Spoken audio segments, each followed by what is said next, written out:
again in this new program. So if you perhaps you go to the next slide, to the second one. Guna, next one. Yes, please. Yes, as you know, we have Erasmus Plus. We have the new generation. It started in 2021 and goes to 2027. The European Commission always plans in 7-year steps.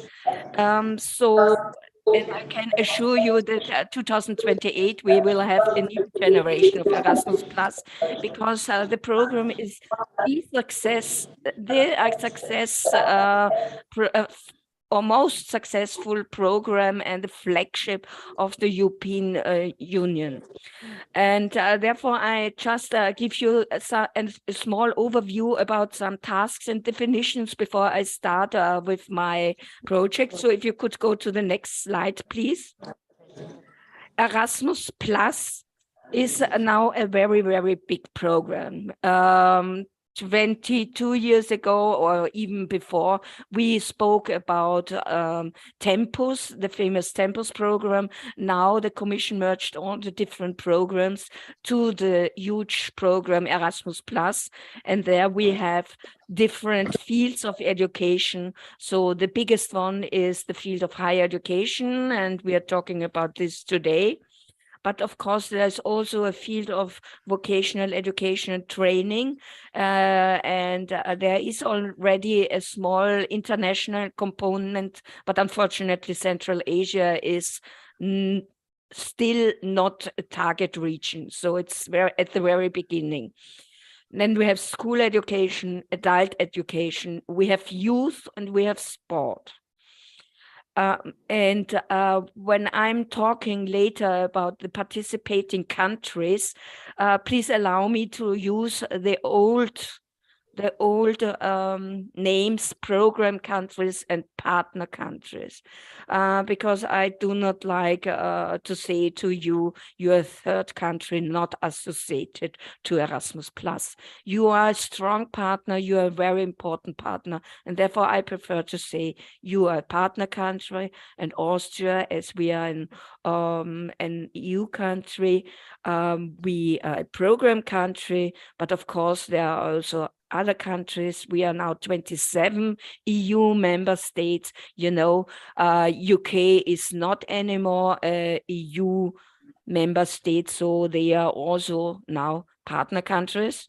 And of course, we have also the countries Iceland, Liechtenstein, North Macedonia, Norway, Serbia, and Turkey on board. So they are also partner countries.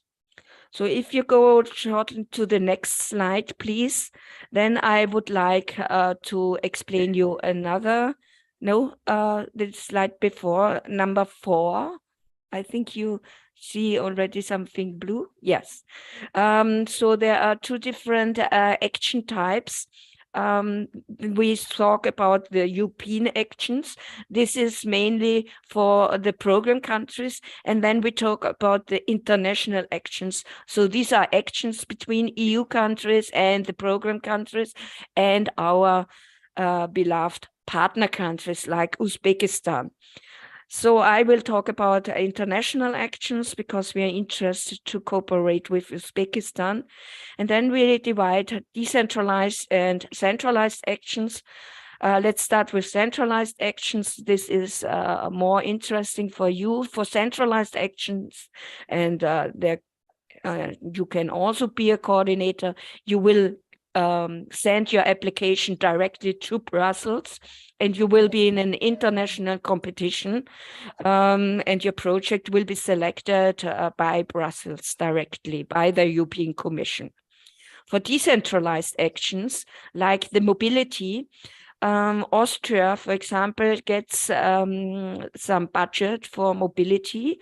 We get less budget, for example, than Germany, because the population in Germany is much bigger than in Austria.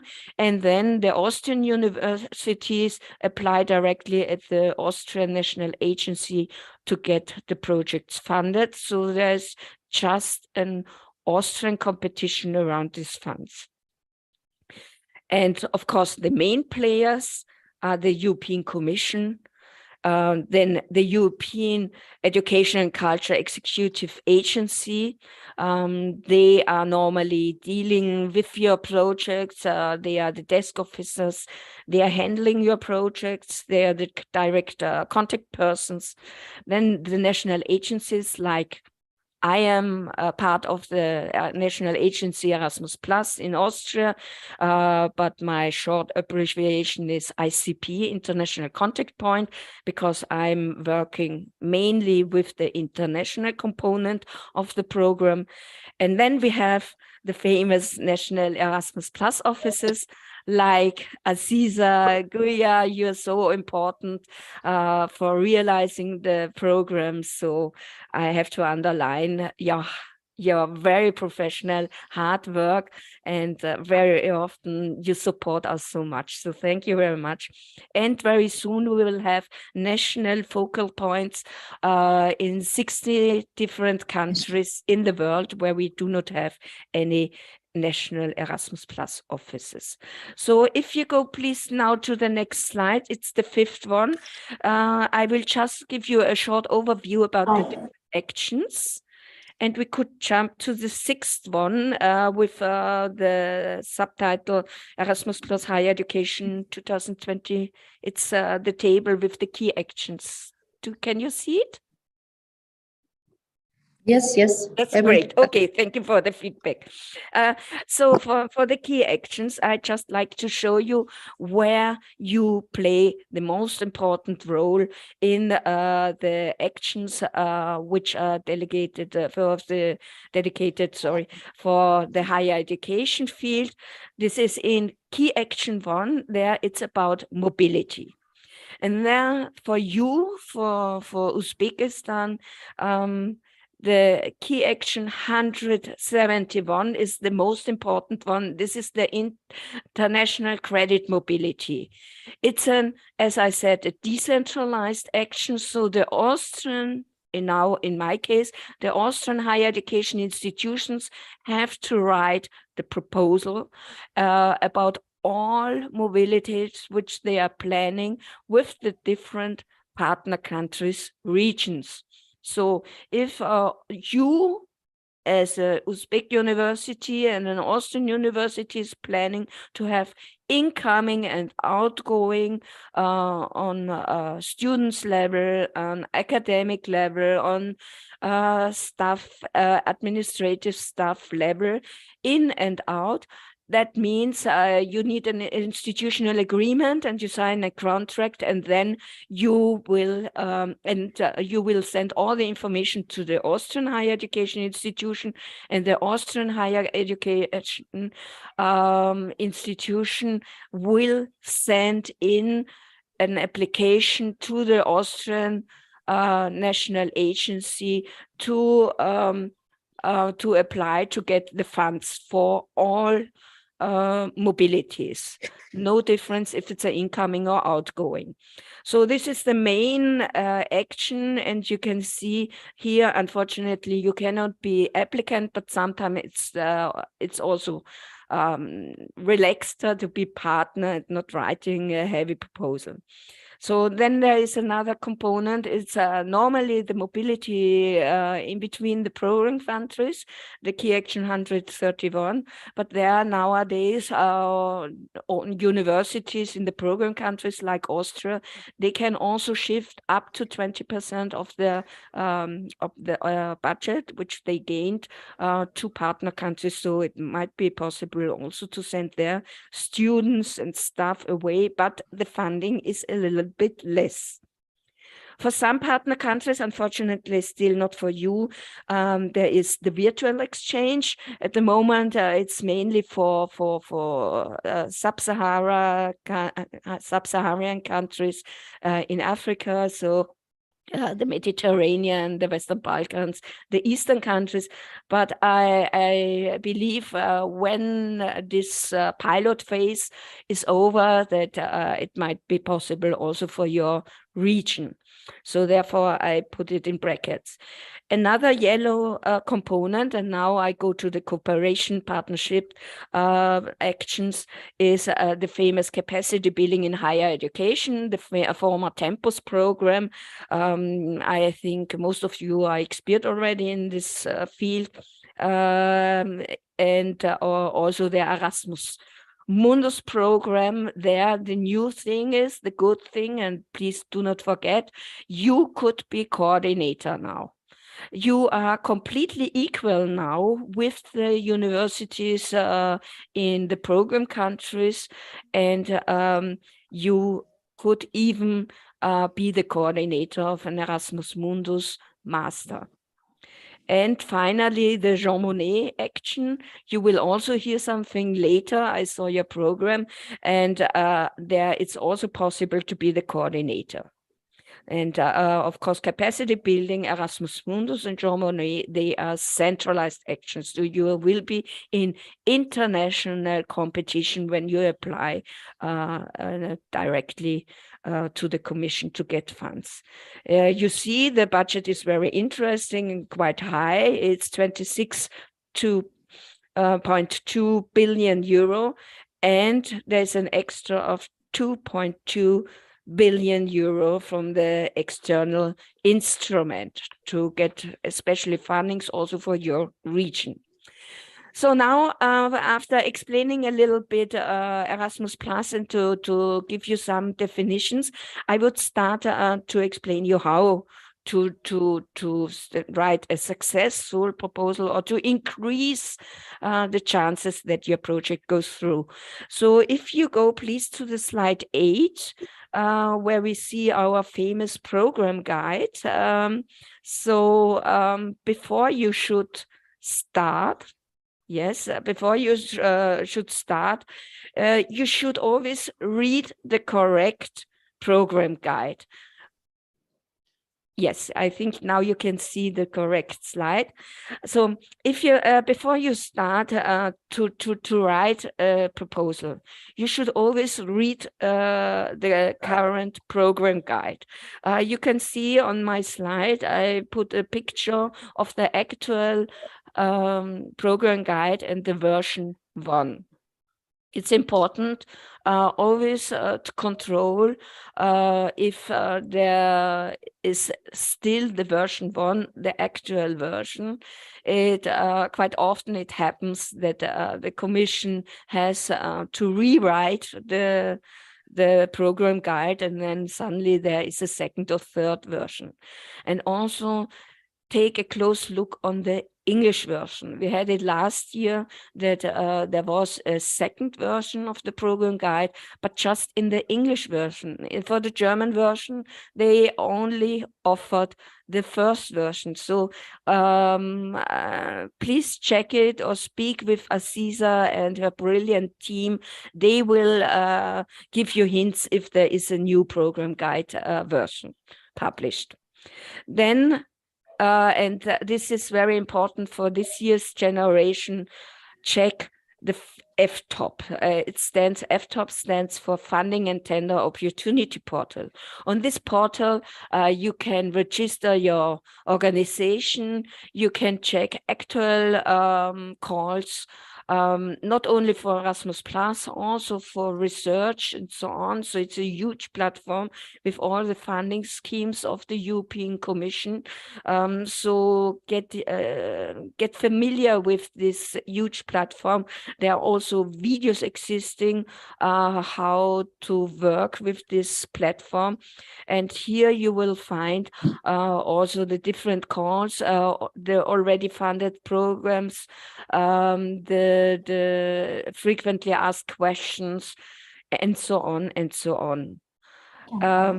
Please also check the actual template. Yeah, it's also published on the FTOP and use the correct form for some of the actions, like in Erasmus Mundus. There are two different chapters for design measures and for joint master. And read projects, especially from the former program generation. You have a project idea in your mind, but check if your project idea is still innovative enough, or if there are already similar projects existing. It's possible. So check it and think about what could be new in your project idea. And there I put the link to our program or project platform. There you can read and search the different funded projects and programs. So if you go to the next slide,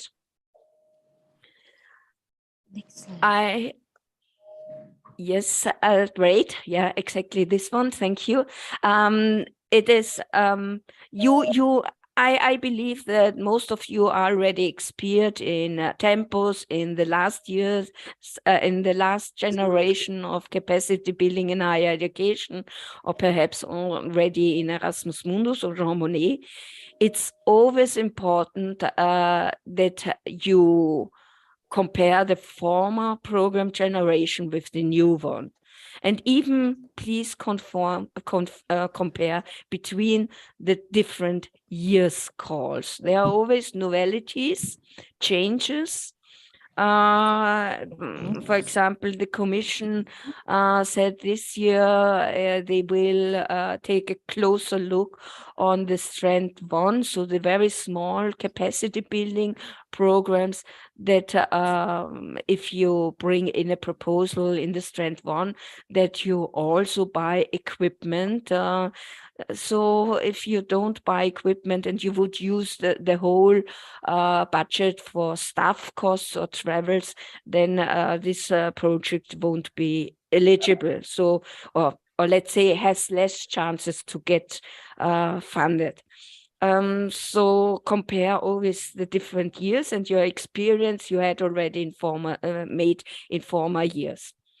Then contact us, the national agency, but of course also, and sorry, I forgot to write already on this position, the National Erasmus Plus office. Contact us, Caesar. Contact Julia, contact all your colleagues in Tashkent. They are so experienced and they can give you so important advices. And if you have technical questions, then please contact the executive agency in Brussels. They won't answer if you have questions concerning your input and the content of your proposal, but if there are technical questions, they will answer. And as I said, for example, in capacity building, but nowadays also for Erasmus Plus, Erasmus Mundus, and of course, Jean Monnet, please contact, as I said, your colleagues at the NEO and sometimes also the EU delegation. They can also support you what the Commission is expecting and what they are not expecting. And as you do it at the moment, or as Aziza did it in November, go to info days, go to webinars offered by the Commission or perhaps also by national agencies or NEOs, and to workshops. It's very important that you get information and additionally have contacts, meet people. Luckily, Corona is not that dangerous at the moment, and meet people and to get new contacts. That's very important. So if you go to the next slide, I would speak a little bit. I would like to speak a little bit about the project idea. And so if we could go to the next slide with check your project idea. It's slide 11. So as I said, make sure that your project idea, your content, the targets, the priorities, we have, for example, in capacity building priorities, the countries and the institutions, that they match to the project idea, to the action, to the selected action.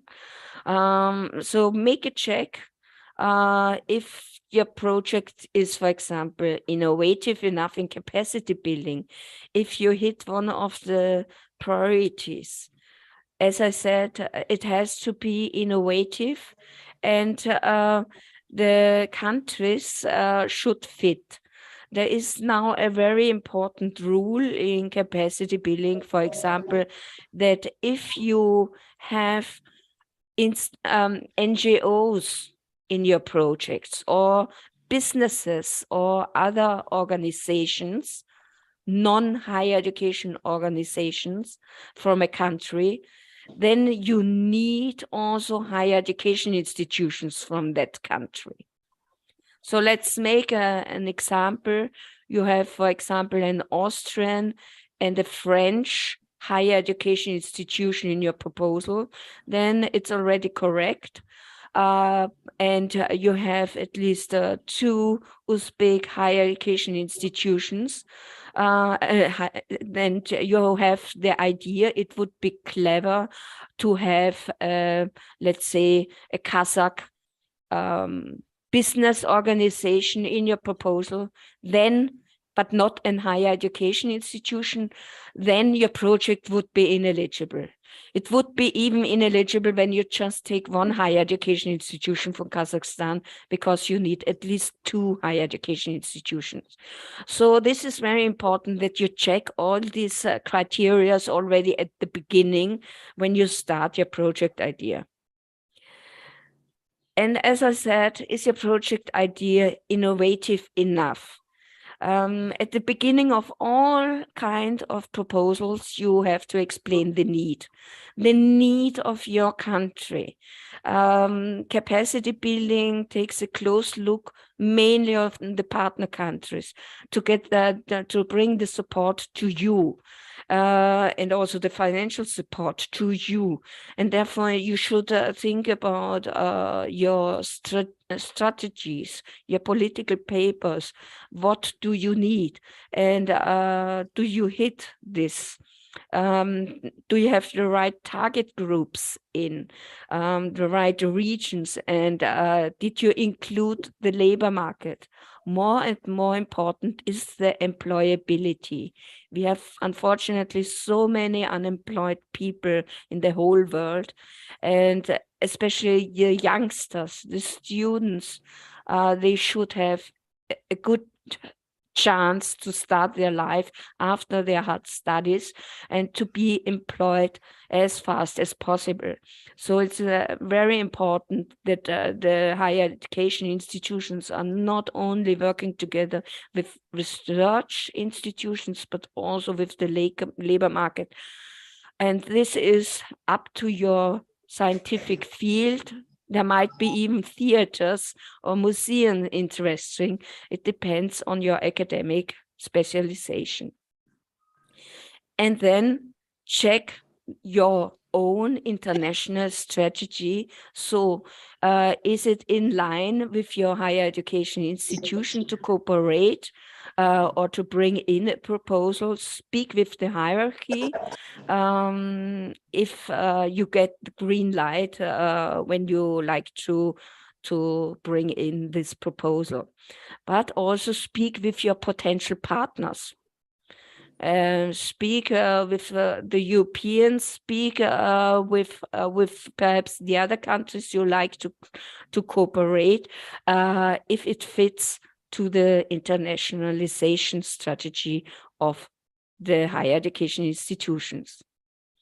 Then think about your role. Do you really like to be the applicant or not?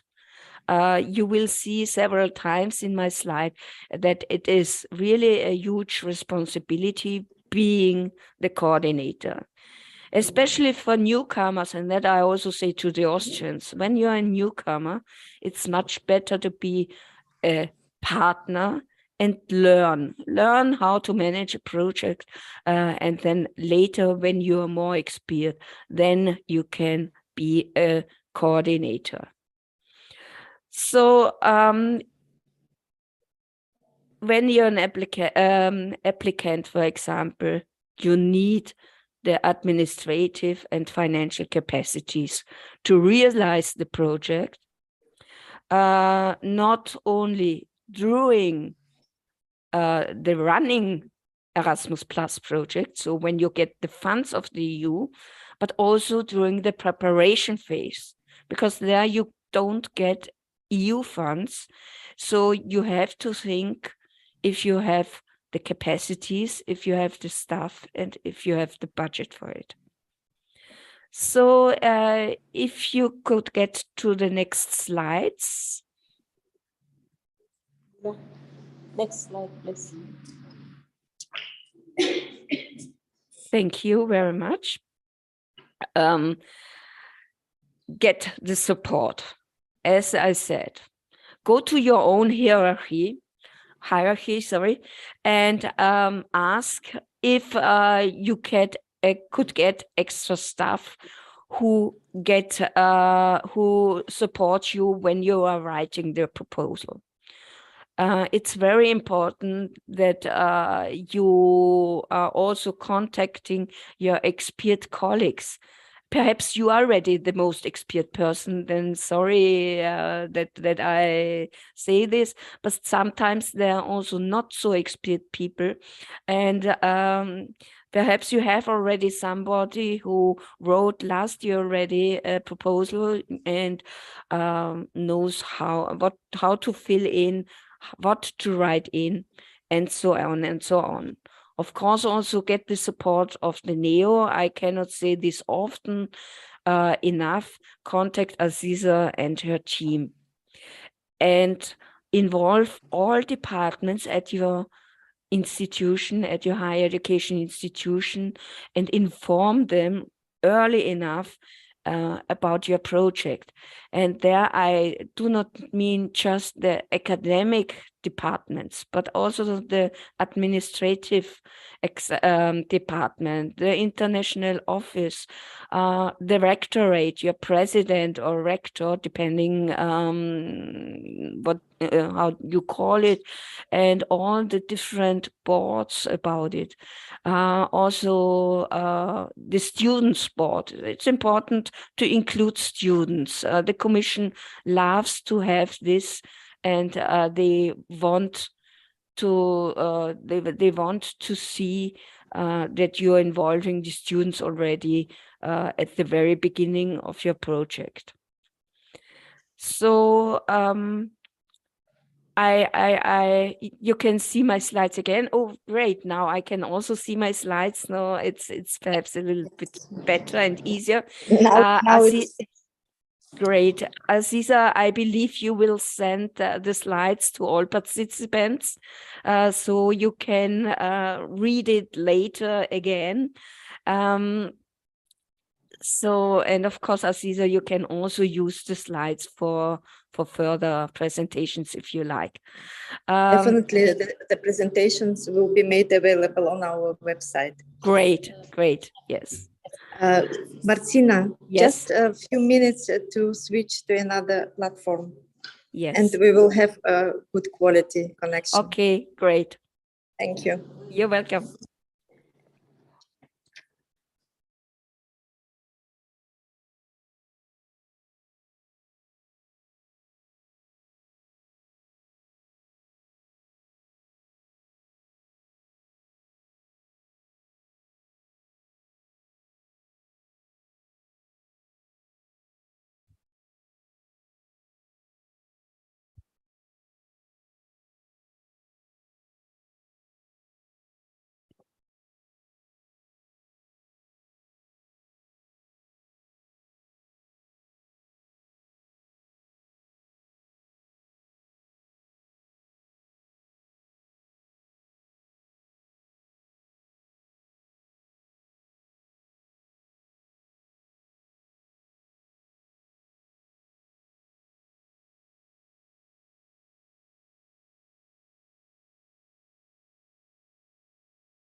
Ağzıyana ne oldu? Olmadı. Fantazya. Oldu mu? İşte yaptın mı lan? Şey yapacağım anlarsın. Mikrofon. bakalım? Değil mi? Kapı oraya. Ya bu iş yapmaz. Değil mi? Kapı.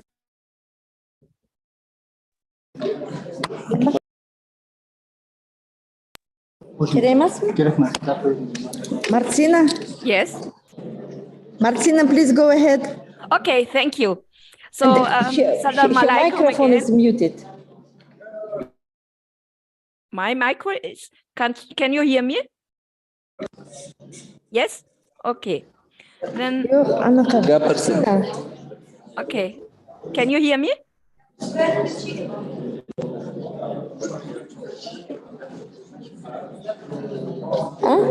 Can you hear me?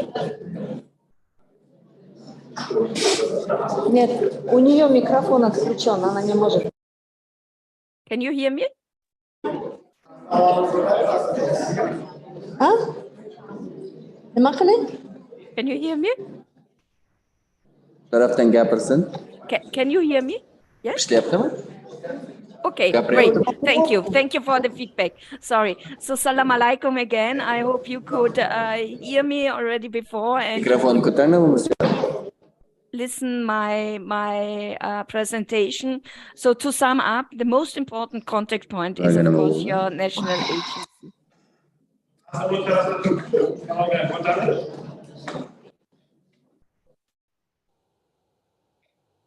You can hear me or not?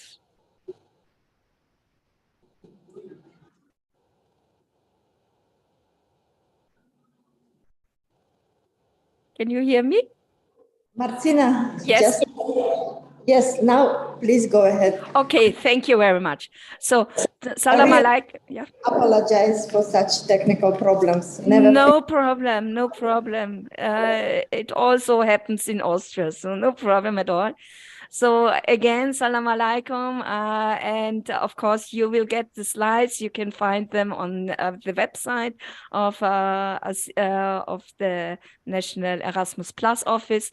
So to sum up, the most important contact point, of course, is the National Erasmus office.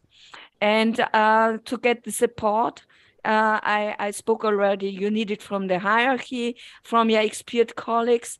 You should involve already all departments, and please check for your institution, but also for all participants, even for companies, businesses, research centers you are involving, that they have a PIC, that they have a participant identification code. If they don't have it, it will be difficult. You will have difficulties during the contractualization phase, latest then. Then for the European higher education institutions, not for your higher education institutions, you need the address. It's the higher education charter. That's very important. Then if you go in the direction of Erasmus Mundus, check please legal rules like if the countries are allowed to offer joint degrees, if they ask fees, and what's about the accreditation. So just to tell you for the last 3 points, in Austria, you can offer double degrees. That means that when a student goes to 2 different higher education institutions, first, for example, in, let's say, Samarkand, and then to Vienna, then the student can get in joint programs afterwards a joint degree. That means just one diploma, and it's issued by both higher education institutions. But you can also offer a double degree. That means the student would get a diploma from the university in Samarkand and the other one in Vienna. So in Austria, it's easy going. Austria is a quite easy country. We mainly accept everything. The next good news is if you go to a public university, then there are the tuition fees are very, very low. In general, in Austria, the tuition fees are very low unless you go to a private higher education institution, a higher education university, a private one, you know, from all countries in the world. There you have to pay high tuition fees. And for accreditation, it's also quite easy going in Austria. And for the public universities, it's even possible that they make an internal accreditation. So it's not a heavy and not a costly procedure. So if you could go to the next slide, please. Then I like to speak a little bit about the partnership. You know, I always say a partnership is like a marriage, but you don't get just married with one lady or one man. You have a big family suddenly. You are married with several people at the same time, and you can imagine that is stressy. So first, when you start with your partner search, check the eligibility of your partners. As I said, please check how many institutions do you need from each country you like to increase you like to have in your project. Check that you have also a higher education institution on board from each country in case of capacity building. And if it's a partner, a program country, higher education institution, if they have the famous ECHE.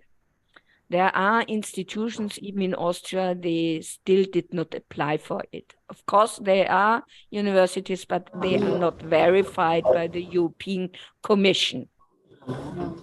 And then also verify which kind of institutions you need.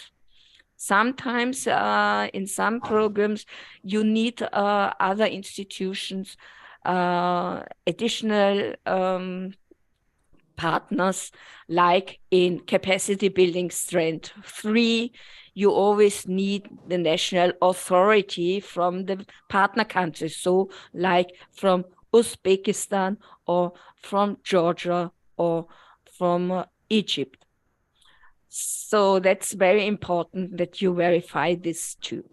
Then respect, on one hand, the minimum number of partners, but on the other hand, reflect also the size and the capacities of your consortium. It will be very, very stressy when you have 30 institutions in your project, because you have to talk to all of them have to be active, all of them have to bring their input, but and deliver the deliverables at the end of the day. They have to report, and the budget is also limited, so it costs you have to divide your budget then in 2 small pieces. So think about this. Small is sometimes beautifuler than huge projects. Then think, as I said, the participation of companies, and companies in the widest sense. Think about the link to the labor market, because as I said, the students, but also your young PhDs and your young researchers, perhaps they will go to the labor market later, they will work. They should have the link, the connection already to them to find easier a job. But on the other hand, the companies can be important input giver. You know, there should be the information, what are they inventing and so on, what are they doing, what do they need, or where did they have already an innovation which you could use later. And of course, the companies, the businesses, they could offer placements for the students during summertime, and also could be a good place for theses. To offer practical theses. That means that the student on one hand studies at the university, but also work in the company, learn something new, and will write a practical thesis. In Europe, it starts to be quite modern, or quite popular, let's say. And I'm sure for you, it's also nothing new. And then think about possible additional financial support, like for scholarships that companies are funding some students that they go abroad for Erasmus Mundus, or for capacity building, or for staff to go abroad. But perhaps some companies have also some laboratories where they could offer places for you as staff or for the students to make their researches. If you could please go to the next slide. So the role of the partners, as I said, it's very important to decide, will you be the coordinator or will you be the partner? And also for the partner, it's important, will it be a funded partner, so funded through the budget, or will it be just an associated partner? An associated partner means that the partner is mentioned in the project, the partner gives some input, but won't get any funding from the EU funds, from Erasmus+. They could play an important role, for example, in the quality assurance, that they are some external experts and they control, or no control, I don't like this, but give input, observe your project, and gives some good hints and support that your project is getting even better. So this is on one hand important. And when you search your partners, think about the complementarity of your partners. You should not find just twins and everybody is doing the same. Find people and find institutions who have different experiences and could bring in different inputs. It is important, sometimes 1 and 1 does not make 2, but 2.5, and that you have a spin over, and that it is an added value. So then on the other hand, and Uzbekistan is quite long already, first in the Tempus family and now in the capacity building family and also in the Erasmus Plus family. So take also some partners which you know already and then think about, do you know them long enough? Did you or your colleagues or the NEO, ask also your NEO, did they have good experiences with this higher education institution or with the companies and all these partners? Check it and think about if you have the best team on board. On one hand, with the experiences, with the financial background, also the capacities of the other partners, check it.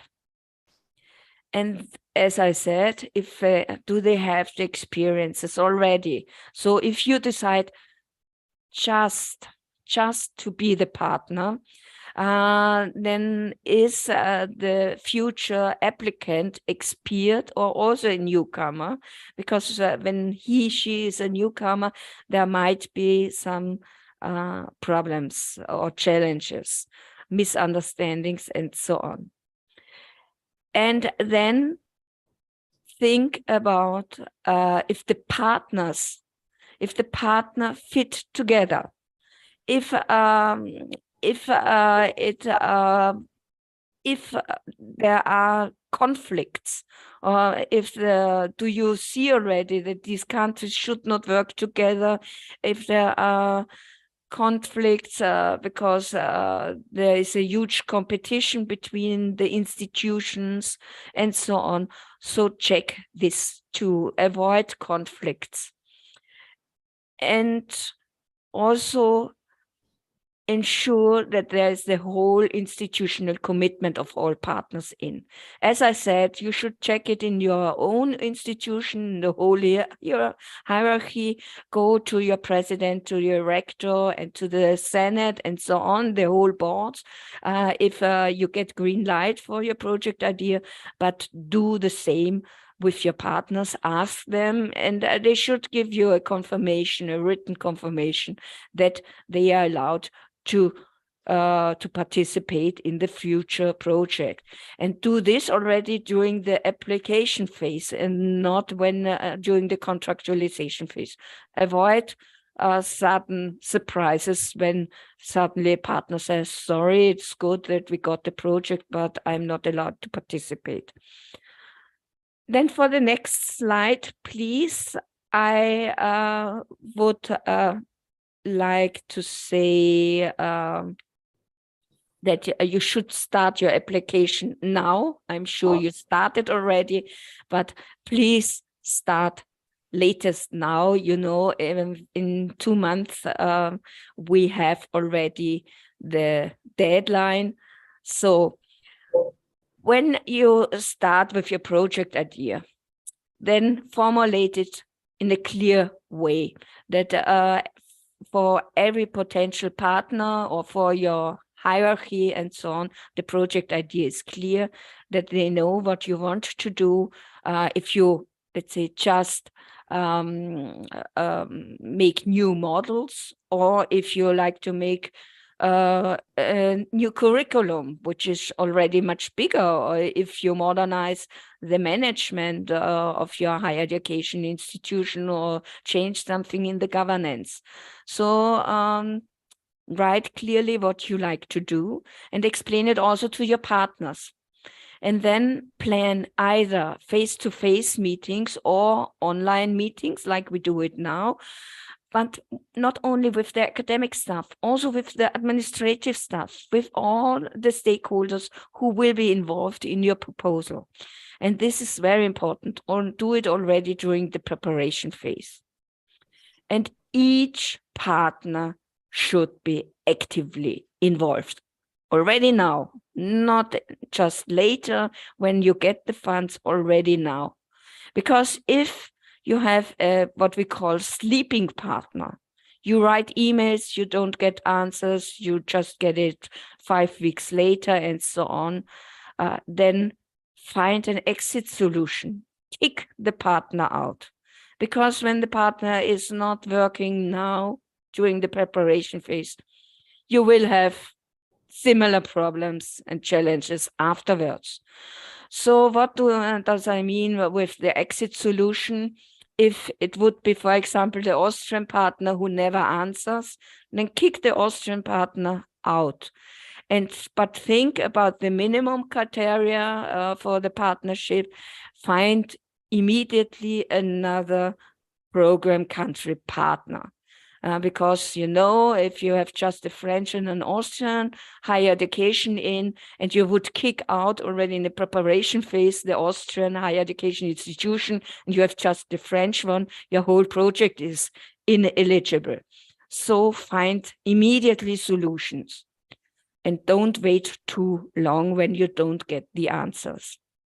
And already for the preparation phase, have an activity plan with milestones. When do you need which documents, which figures, which strategic partners, and do you need some signatures? As I said, ask for a commitment of the institution, a written one, a signed one. So inform on the other hand, inform your partners also early enough what you need when. And that I mean with the milestones, you tell them when do they have to send what information to you. On the next slide, I jump now to the application template and the award criteria. I like to show you the structure because I'm sure you will learn about it more later in the parallel sessions. So there is now a general structure for all different actions. There is a part A, it's an e-form, it's an online form where you put in, like we did it already in the capacity building forms the years before. There you put in all the details about the different partners and in which action you will participate, the summary of the project, and so on and so on. And then the part B, it's a Word template. And that is, let's say, the heart of your project. Because here you describe really your project idea. This will be mainly checked by the evaluators, of course, also the budget templates, but here you will find, here you can get, you can win the proposal or you can lose it. So one important thing is that it's a Word template, as I said. In fact, you could even write 1,000 pages if you like to describe your proposal on 1,000 pages. You could do it, but be careful. Respect the page limit because it will be cutted. You can send it through the system with 1,000 pages, but if it's said that the page limit are just 120 pages or 60 pages, then the system cuts after 120 or 60 pages, even when you have the feeling that it is possible to send so many pages. It will be cutted, and so a lot of information would get lost. So respect this and check it for the strand or the lot or whatever of the respective action. And then you can get maximum 100 points from the award criteria. And the award criteria you find in the guidelines. Read them and answer them correctly. So there is the relevance of the project, the quality of the project design and implementation, the quality of the partnership and the cooperation arrangements, the sustainability, the impact, dissemination. Here in this part, you're very often already very tired. You're fed up. You don't want to see your project anymore. You're tired to write. But at the very last point, as I said, the sustainability, impact, and dissemination, here the project very often loses most of the points. So really write it properly and also have a good strategy. Sometimes it's depending on the action. You have to send additional project data and they would be online again. It depends on the action. And then the budget tables, they are Excel templates, and the Commission now promised us that this year the Excel templates will be much better than in the last years. So let's see. I haven't seen them by now, but we don't give up the hope that they are even better than last year. So on the next slide, I like to write a little bit, speak a little bit about the proposal, and we could jump on the next slide again. Thank you. So find a meaningful, informative project title, an acronym which fits and which sounds good because it's also important for marketing. With the acronym, you buy yourself and your institution and the consortium. So find a nice one. Then you prepare the proposal, do it together with your partners. Don't write it alone. But on the other hand, it's important that it is coherent, that it is in a broad way, and that it is detailed enough. So what does it mean? Get the information from all partners. They should send you the information, but at the same time have just one person who is writing it, who what I mean, who is putting the information in the proposal, because it might be that one partner loves to write poems and 100 pages about one question, and the other one just put some bullet points. The information might be the same, but it looks strange when someone writes long sentences and describes everything, and the other one just write it in bullet points. So it should be in a similar structure. And for part B, answer the questions completely. Be careful. There is a question, but there are sub-questions. And answer really the sub-questions in the correct row. So under the correct question, and answer it in the right order. Otherwise, you would confuse the evaluators, and it might be that the evaluator gives you less points because the evaluator is thinking you did not give the answer, but perhaps you put the answer 20 pages later. So consider this, and also consider the award criteria. So when you write your proposal, on one hand, answer the questions, but on the same time, read the award criteria. Then, and this is already at the very beginning of the part B, refer to studies, to analysis, strategic partners. It's very, very important. So, sorry. And explain the need. Explain the need for the higher education institutions, but also for the students, for the labor market, for the society, and for your countries, especially your country, for Uzbekistan, for the partner countries. That's very important.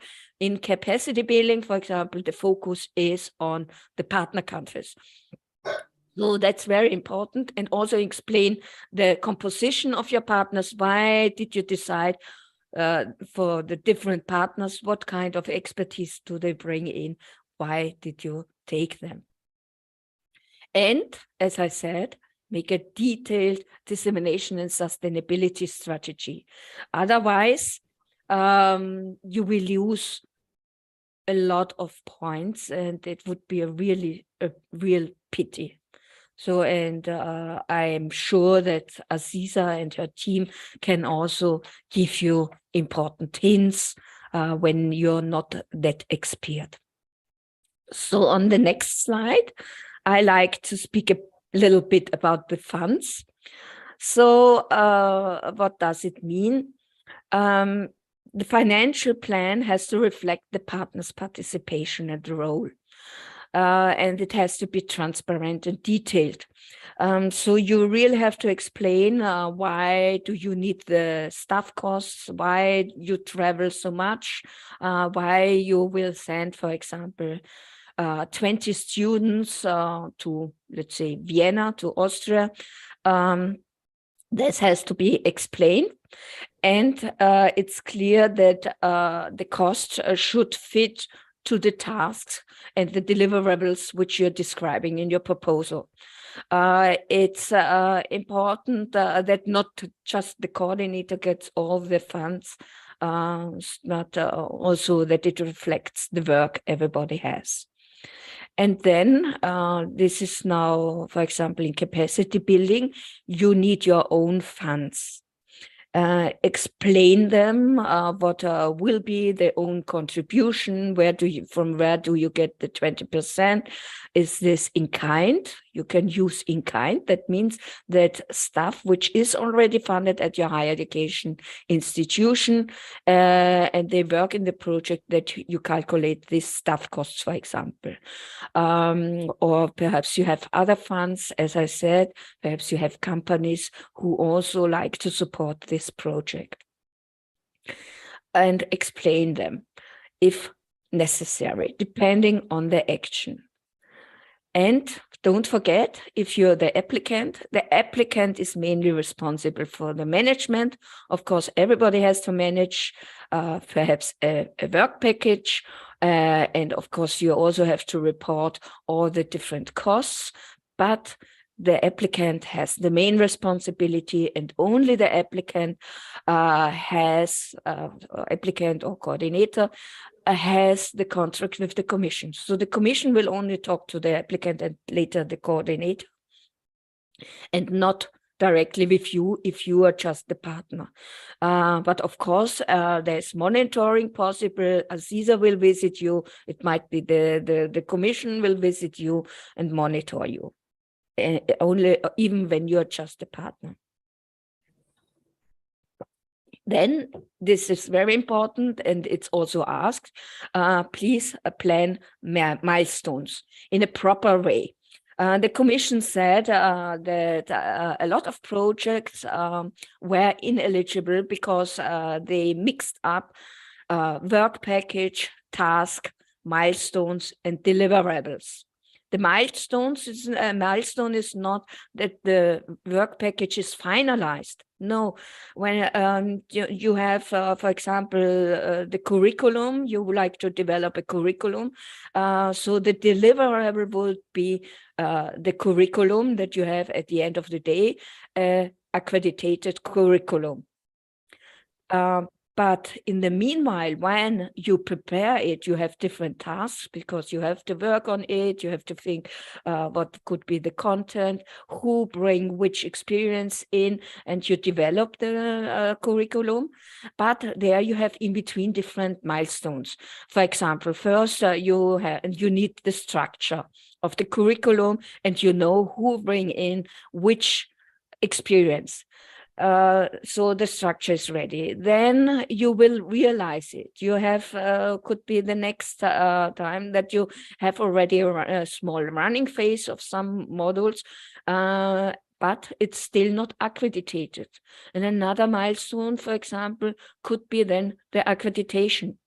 And at the end of the day, then it's finalized, it's published, everybody's happy, and so on. And you can deliver the finalized curriculum. As I also said, is divide responsibility between the partners and the boards involved.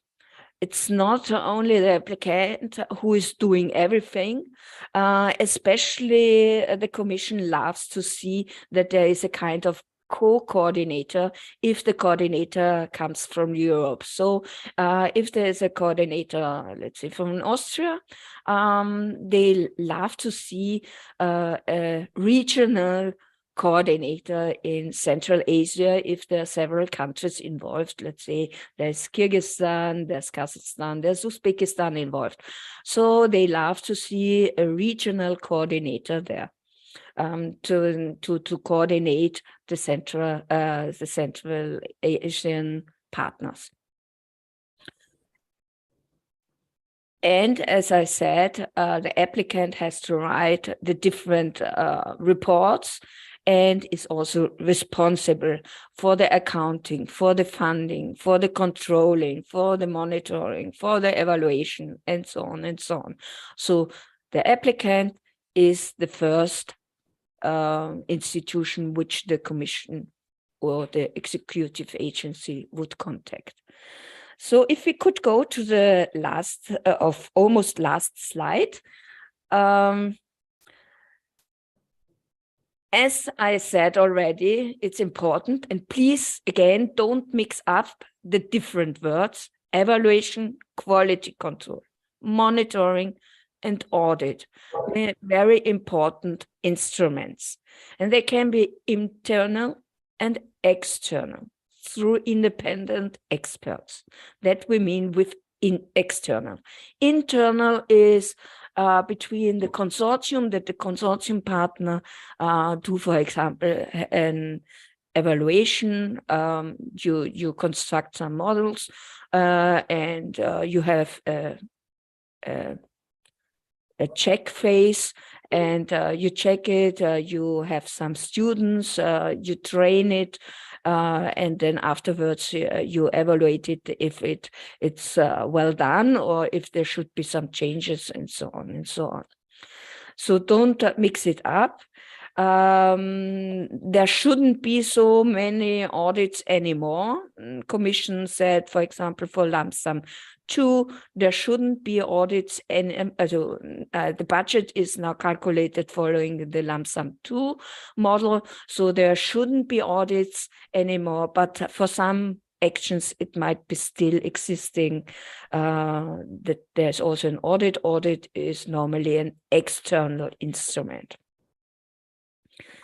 The summary of your project is very, very important. Like the acronym, the summary will be published not only on the website of the executive agency, it might be used also by national agencies, by the NEOs, and so on and so on. It will be on the project platform.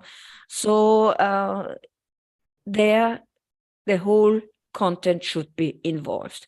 The partners, the content, what are your targets, what do you want to do?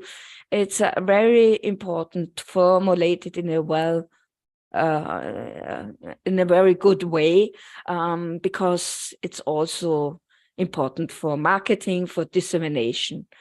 And perhaps it makes it interesting for future cooperations with other partners.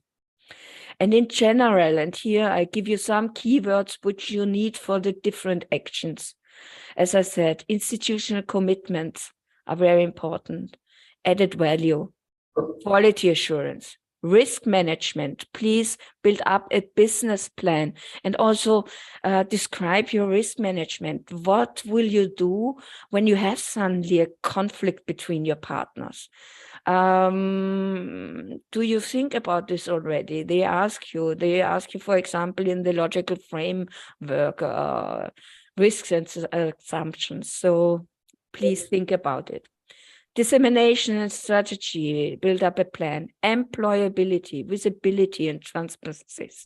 ECTS, I know you are not part of the Bologna family, but I've learned that you are familiar with the ECTS. So please use it, or if you don't like to use it, then explain which kind of system, credit system you would use. Diploma supplements should also be used and explained, especially when you have international curricula. I explained already double and joint degrees. This is very important in Erasmus Mundus. Think about it. Recognition and accreditation, and also integration. We like to see that I say now national agencies, NEOs, Commission, everybody, we like that you integrate all the different groups and different families and institutions, and that you grow together as like a family for future further cooperation, perhaps in another action, and that it stays sustainable. So then I would say I go now really to my final slide. If we can go to the last slide. So yeah, I really like to say thank you for your attention, for your patience. I'm sorry that we had some technical problems, but that happens. Perhaps next time I could come directly to Uzbekistan. I would happy to come to your country again. I have really very, very good memories, and to eat a bluff again. So I have to say thank you very much. Good luck for your applications. Perhaps you have an Austrian partner in, and for further questions, of course, you can also contact me. So thank you very much.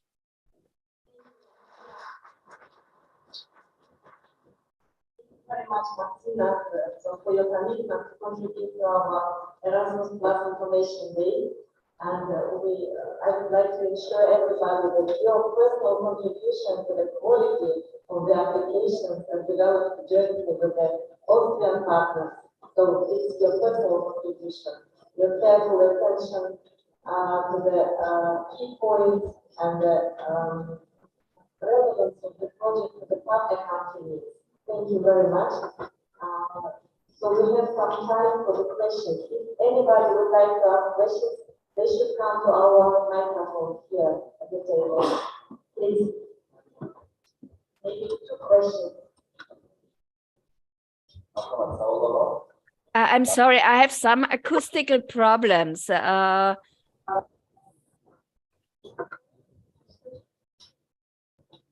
Martina? Yes. It's good that your presentation was quite detailed, and for the time being, we don't have questions, because we have now a parallel session. Okay. To 3 types of cooperation: capacity building and higher education, to ICM, Erasmus measures, and Erasmus Mundus joint master, and the third one is Jean Monnet. I think that the questions will come later on. Thank you once again for your patience, for your understanding. Sorry for the technical problems. It took time. And now I would like, on behalf of the all information day participants, thank you again. Thank you.